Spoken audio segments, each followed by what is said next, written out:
On this episode of China Uncensored, will the Pope ever learn? Hi, welcome to China Uncensored. I'm Chris Chappell.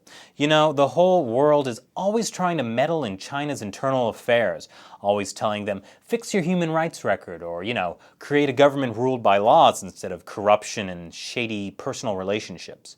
And the Pope is the worst. He keeps trying to tell the officially atheist Chinese regime that they aren't in charge of the Catholic Church in China. Yeah, China has its own Catholic Church.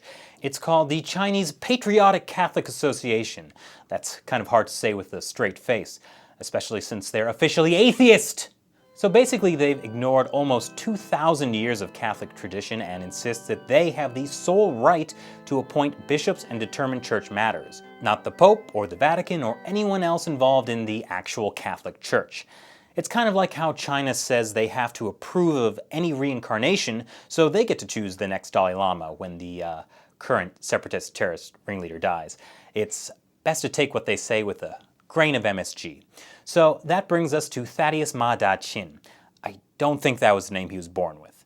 He was a priest in Shanghai's Catholic Church, the Chinese Communist Catholic Church, that is. Shanghai needed a new bishop, and it's almost impossible to find someone both Beijing and the Pope could agree on. And it seemed like with Thaddeus, they finally found someone. But once he was approved, he went and quit the Chinese Patriotic Catholic Association because, it's a joke, and was promptly placed under house arrest. Well, that's what we think happened. No one's actually seen him in public since July when this all happened. China has about 10 million Catholics, and they're divided into two groups. One is forced to listen to sermons by state-owned preachers on topics like China's former leader Mao Zedong's new life in heaven. That isn't a joke. And again, members of the Chinese Communist Party are required to be atheists. Now, the other group might just get a chance to meet Jesus a little sooner. They're called house Christians. They're any type of Christian that doesn't want to be associated with the state version of Christianity. Because they don't have churches to worship in, they have to worship in their own homes, pretty much in secret. Otherwise, they face harassment, imprisonment, and some evidence indicates execution for their organs. Not that kind of organs. I went to Catholic school for 7 years. It reminds me of what my 6th grade religion teacher, Miss Thornycroft, always used to tell me.